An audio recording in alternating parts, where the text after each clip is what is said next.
Hello everyone, this is Aparna. Welcome and welcome back to my channel Aparna Unfiltered, where you get raw, real vlogs. सकाळची वेळ आहे, घरातली सगळी कामं आटोपलेली आहेत आणि आता लंच बनवायला थोडा वेळ आहे. तर म्हणूनच बरेच दिवसाचं असं प्लॅन होतं की भडंग बनवायचं आहे. तर म्हटलं चला आज वेळही आहे आणि तर हे कधी सकाळी ॲज अ ब्रेकफास्ट म्हणून किंवा संध्याकाळची थोडकी जी आपल्याला भूक लागलेली असते ना, तर त्यामध्ये फ्राईड किंवा हेवी असं न खाता हे मी अशा प्रकारे घरात बनवून ठेवते की जेणेकरून थोड्या हलक्या छोट्याशा भुकीसाठी आपण हे खाऊ शकतो. शिवाय लहान मुलंही तुमच्या घरात असतीलच तर ते देखील आवडीने खातील. माझ्या घरामध्ये मी मधून जे रेडीमेड स्टोअरबूट पॅकेट्स मिळतात ते ठेवतच नाही, कधी घेतच नाही. माझ्या मुलीला ही माहिती आहे, तर त्यामुळे ती पण मला कधी हट्ट करत नाही, त्या गोष्टीची डिमांड कधी करत नाही. एखाद चॉकलेटसाठी वगैरे ती करते, तर त्यासाठी पण तिला मी लिमिटेशन्स घालून दिलेले आहेत की यावेळेस हे एकच किंवा एका वेळेस एकच तुला दिलं जाईल. आणि घरात असलंसुद्धा तरी ते ॲटलिस्ट माझी परमिशन घेते की मम्मा हे खाऊ का. सो अशा प्रकारच्या हॅबिट्स तुम्ही तुमच्या मुलांना लावल्या, तुम्ही तुमच्या मुलांना हेल्दी फूडचे जे बेनिफिट्स आहेत ते समजावून सांगितले व्हिडिओ थ्रू, कोणाच्या रील्स थ्रू, तर ते जास्त पटकन समजतात आणि त्याच्यावरती जास्ती लवकर ट्रस्ट करतात. तर आपल्याला अशी भूक लागलेली असेल तर पदार्थ करण्यासाठी, गरम गरम पदार्थ करण्यासाठी वेळ हा जातोच. तर तुम्ही अशा प्रकारचे हे नमकीन्स म्हणा, भडंग, हे असे छोटे छोटे चिवडे, हे आता मी हा जस्ट अगदी फ्राय करून घेतला आहे. तुम्ही बघू शकता की या एवढ्याच ऑइलमध्ये हे शेवटपर्यंत मी हा भडंग बनवलेला आहे. एकदम 2 ते 3 टेबलस्पून मी जस्ट ऑइल याच्यामध्ये यूज केलेली आहे. That's it. एवढंच याच्यासाठी इनफ आहे. तर अशा प्रकारचं मी घरात बनवून ठेवते. लहान मुलं तर मुलंच म्हणा, पण कधीतरी आपल्याला हे भूक लागते ना, तर मग असं अचकळ-पचकळ न काही खाता हे एक हेल्दी ऑप्शन आहे.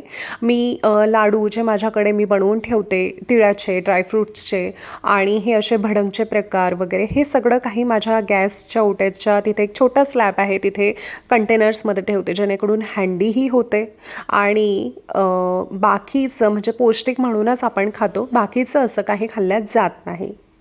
तसंही बाहेरच्या स्नॅक्समध्ये प्रिझर्वेटिव्स, आर्टिफिशियल कलर्स असतात, एक्सेस शुगर, सॉल्ट. आणि घरी बनवलेले स्नॅक्स हे फ्रेश तर असतातच. आपण कुठलं ऑइल यूज करतोय, कुठले पदार्थ आपण यूज करतोय हे आपल्याला माहिती असतात. सो सेफ आणि हेल्दी असतात. आणि हे असे भडंग वगैरे प्रकार तुमच्या घरामध्ये बनून रेडी असतील तर तुम्ही ते बऱ्याचशा डिशेसमध्ये वापरूसुद्धा शकता. म्हणजे तुम्ही सॅलड करत असाल तर त्या सॅलडमध्ये सुद्धा तुम्ही असं ॲड करू शकता. कुठले चना मसाला चाट और छोले चाट, त्यामध्ये तुम्ही आवर्जून भडंगवरती टॉपिंग्सला यूज करू शकता. किंवा वेगवेगळी चाट, टिक्की चाट, मखाणा चाट, जे आपण दह्यामध्ये मखाणे घालून बनवतो ती चाट. सो त्यावरती पण तुम्ही हे घालून खाऊ शकता. खूप छान टेस्ट येते. चला तर या किड्स फ्रेंडली रेसिपी हेल्दी भडंगसाठी जेही काही साहित्य लागतं आणि त्याची कृती ही मी तुम्हाला एकदम शॉर्टकट अशी सांगते. लागणाऱ्या साहित्यामध्ये कुरमुरे, पफ राईस ज्याला आपण म्हणतो, शेंगदाणे, भाजलेला चणा डाळ माझ्याकडे रेडीमेड होतं, मी तो यूज केला आहे, कढीपत्ता, हळद, मीठ, साखर, तेल, मिरची पावडर वगैरे तुम्ही घालू शकता, तुमचे जर मुलं तिखट खात असतील तर. आणि काय करायचं, एका कढईमध्ये छान मस्त तेल तापू द्यायचं, कढीपत्ता टाकायचं छान कुरकुरीत होईपर्यंत. भडंगचा हा एक आहे की जे कुरमुरे आहेत ते तुम्हाला छान अगदी लो फ्लेमवरती भाजून घ्यायचे आहेत. सो त्यानेच हे खूप दिवस टिकेलसुद्धा आणि जे त्याचा कुरकुरीतपणा आहे हा तेवढा दिवस टिकतो, म्हणजे छान राहतं. तर त्यानंतर त्या कढईमध्ये थोडं तेल टाकलं की त्याच्यानंतर कढीपत्ता टाका, छान कुरकुरीत होईपर्यंत शेंगदाणे, चणा डाळ घालून थोडंसं भाजा. गॅस लो करून किंवा बंदच करू शकता, कारण करपायची भीती असते. लो करून किंवा बंद करून हळद, मीठ, थोडी साखर त्यामध्ये घाला आणि त्यानंतर लगेच हे पफ राईस टाका. हलक्या हाताने त्याला मिक्स करा आणि पूर्ण थंड झाल्यावरती एका एअरटाईट डब्यामध्ये, कंटेनरमध्ये तुम्ही याला घालून ठेवा. 15 दिवस, 1 महिना हे बाहेर च्या शेल्फवरती आरामात राहतं. वर्किंग असाल तर एखाद्या विकेंडला हे छान बनवून ठेवा आणि मग आठवडा काय, महिना काय, school snacks, evening snacks, travel snacks सगळ्यासाठी एकदम रेडी.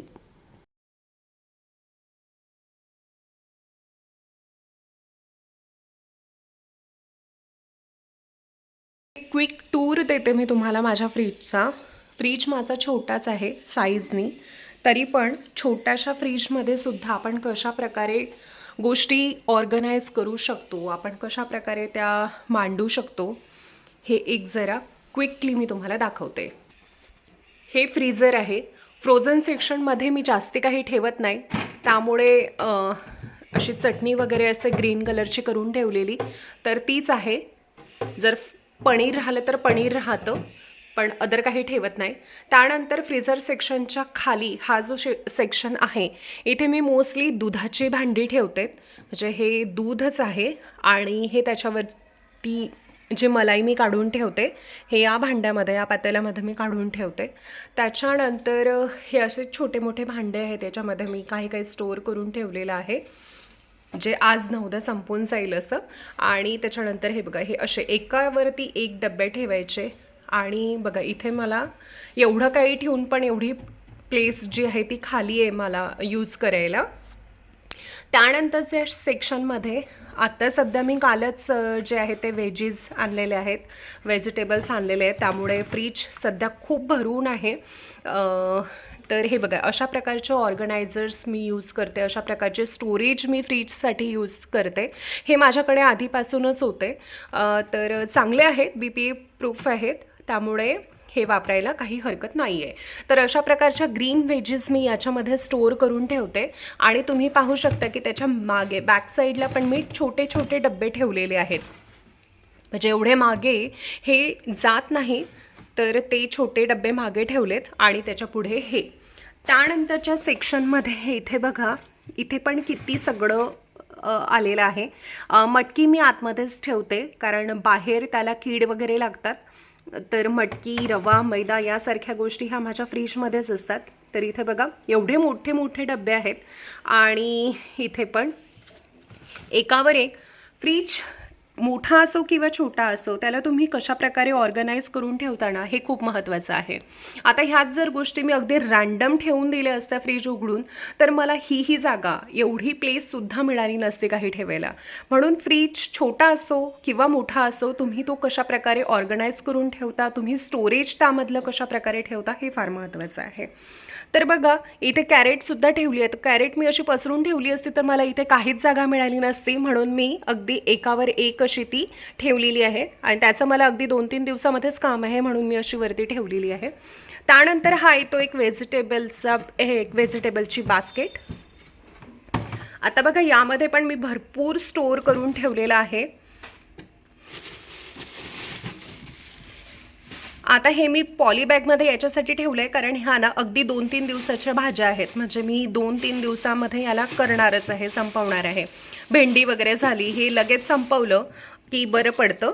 आता टोमॅटो आहेत, हे जे आहेत हे माझे लास्ट वीकचे टोमॅटो आहेत, म्हणून मी हे वरती ठेवते, जेणेकरून घेताना हे याला आधी हात लागेल. आणि हे जे आहेत हे आत्ता फ्रेश आणलेले टोमॅटोज आहेत. त्याच्यानंतर हे असे पण काही बॉक्सेस आहेत माझ्याकडे. आता हा असा ठेवला तर ऑब्व्हियसली बघा तुम्ही किती याला जागा लागेल, म्हणून आपले स्मार्टली थोडं यूज करायचा की आपण कशा प्रकारे याला ऑर्गनाईज करू शकतो, कशा प्रकारे ही आपल्या फ्रीजमध्ये, छोट्याशा फ्रीजमध्ये सेट होतं. तर हे बघा इथे भेंडी ठेवली आहे. भेंडी मी उद्या परवा करणार आहे, म्हणून ॲज इट इज ठेवलेली आहे. आणि ही जागा खाली झाली की त्यानंतर ही इथे बीन्स, शिमला मिर्च वगैरे ही मी ठेवलेली आहे. की त्यानंतर मी इथे अशा बॉक्सेसमध्ये हे घालून ठेवणार. तर बघा यामध्ये पण भरपूर आलं आहे. स्टील मला जागा आहे, पण मी ठेवणार नाही आहे, कारण टोमॅटो वगैरे असं बाकीचं बरंचसं काही आहे, तो याच्यावरती प्रेशर नको यायला. सो ही व्हेजिटेबल बास्केट. आता येऊया डोअरच्या सेक्शनमध्ये. तर मी इथे सगळे मसाले ठेवलेले आहेत. इथे मी सगळे मसाले ठेवलेले आहेत, बाहेरही ठेवू शकतो आपण, पण मी फ्रीजमध्ये ठेवते. ही बास्केट मी याच्यामध्ये ठेवली आहे, जेणेकरून सगळ्या प्रकारची मसाले हे बघा वरच्याच एका डोअरच्या सेक्शनमध्ये हे आलेले आहेत. आणि त्यानंतर खाली येतात हे 2 सेक्शन. तर इथे हे कोकम सरबत, त्यानंतर ही अशी शेजवानची भरणी वगैरे येते. आणि मी मोठ्या साईजची भरणी आणत नाही, अशी छोटीच आणते, म्हणजे ते लगेच संपलं की दुसरी आणता येते. मोठ्या साईजची असली की त्याला ती प्लेस पण जास्ती ऑक्युपाय करते, तर त्यामुळे मी हीच आणते. त्याशिवाय असे काही मसाले असतील, आता हा चाट मसाला आहे, यामध्ये काही मसाले आहेत ते ठेवले. ही चीज आहे जे संपणारच आहे आता. त्यानंतर इथे काही चिंग्सचे मसाले, टोमॅटो सॉस, खोबरं मी आतमध्ये ठेवते कारण याला लगेच कीड पण लागते बाहेर आणि वास नको सुटायला, म्हणून हे आम्ही इथेच ठेवते. मी बऱ्याचशा गोष्टी आता फ्रीजमध्ये ठेवायला लागली. याआधी मात्र मी शेल्फवरतीच ठेवायची, पण आता मात्र जसा रवा झाला, मैदा झाला, ह्या गोष्टी आता मी आवर्जून फ्रीजमध्ये घालण्याचा प्रयत्न करते कारण ह्या खूप माझ्या खराब झालेल्या आहे. मी कितीही रोस्ट करून ठेवलं त्या गोष्टीला किंवा कितीही चांगल्या प्रकारे ठेवलं तरी त्याला कीड लागून ते खराब झालेलं आहे माझं बऱ्याचदा, म्हणून मी आता काय करते की फ्रीजमध्ये स्टोअर ठेवते. त्यानंतर हे अशा प्रकारचे मसाले आहेत. हे फ्रीजमध्ये ठेवायची गरज नाही आहे, हे तुम्ही बाहेरही ठेवू शकता, हे पॅक्ड आहे, पण स्टील सगळे मसाले आहेत म्हणून त्याच्याच शेजारी मी तिथे ते आणून ठेवले आहे. सुहाणाचे पनीरचे मसाले वगैरे. जास्ती काही यूज होत नाही माझा त्याचा, म्हणजे मी जास्ती काही यूज करत नाही. कितीही बोललो तरी त्याच्यामध्ये प्रिझर्वेटिव्स हे असतातच. कधीतरी असं होतं गेस्ट वगैरे आलं किंवा कधीतरी वाटतं ना की छान हॉटेलसारखी भाजी आपण घरी बनवूयात, तर ते मसाले थोडे टाकले तर अगदी छान टेस्ट येते. त्यानंतर बेसन पीठ जे आहे ते मी फ्रीजमध्येच ठेवते. रवा, ही भगर आहे, ही पण मी इथेच ठेवते.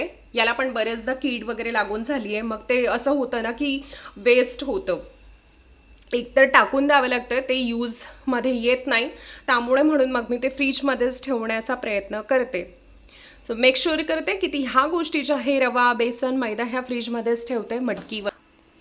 सो फ्रीज टूरचं असं काही नव्हतं की मी माझ्या व्हिडिओमध्ये दाखवेल म्हणून, पण आता मी जस्ट व्हेजीस वगैरे हे ते सगळं काही तोडून वगैरे ठेवलं आहे, साफ करून वगैरे ठेवलं आहे, म्हणून म्हटलं ते फ्रीजमध्ये कसं ठेवते आणि त्यातल्या त्यात माझा छोटा फ्रीज आहे तर मी कशा प्रकारे ते मॅनेज करून ठेवते म्हणून आपल्या ऑडियन्सला दाखवा. लास्ट वीकमध्ये मिस्टूला थोडं टमी इन्फेक्शन झालेलं, त्यामुळे तिला हाय फीवर होता आणि स्कूल तर आठवडाभर मग बंदच होतं.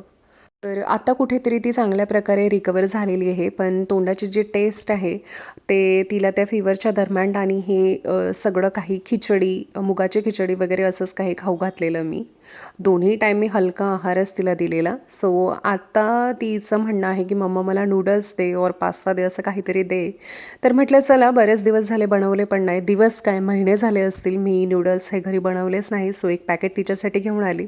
व्हेजिटेबलचा स्टॉक हा केलेलाच होता, तर म्हटलं चला भरपूर सगळ्या भाज्या यामध्ये घालूयात, त्या तिच्या पोटामध्ये जातील.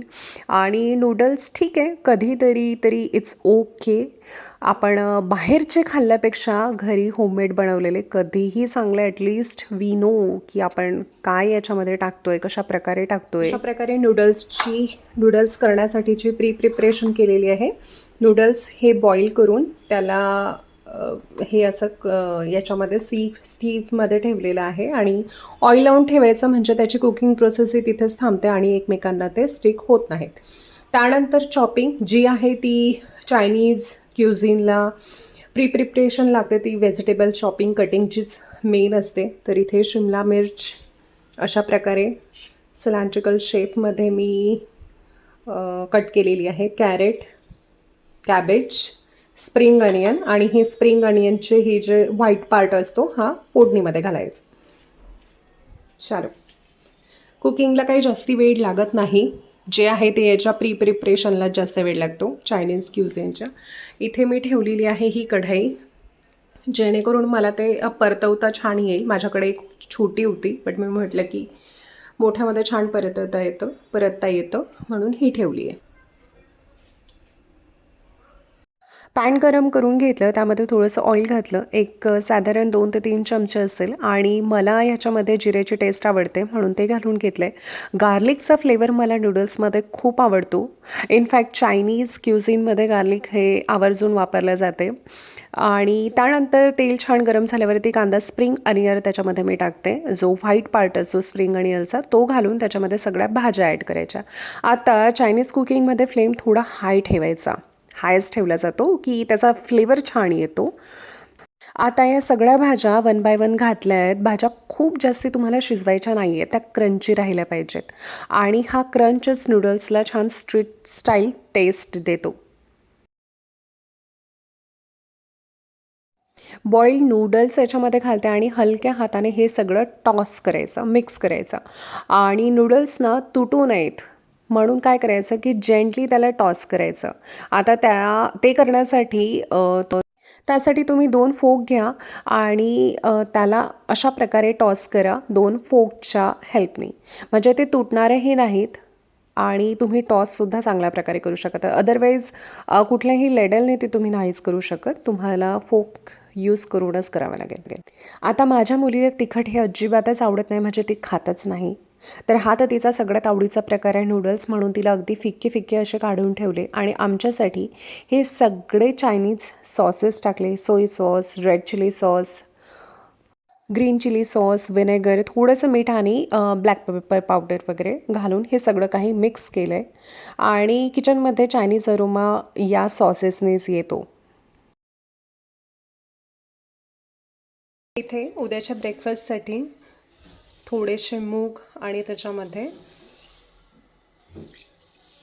तांदूळ असे मी भिजू घातलेले आहेत. ते याच्यात छोटे छोटे छान असे चिले होतात. व्हेजिटेबल्स वगैरे घालून तुम्ही बनवू शकता. मी याच्यामध्ये एक्स्ट्रा ओट्स घालणार आहे आणि व्हेजिटेबल्स.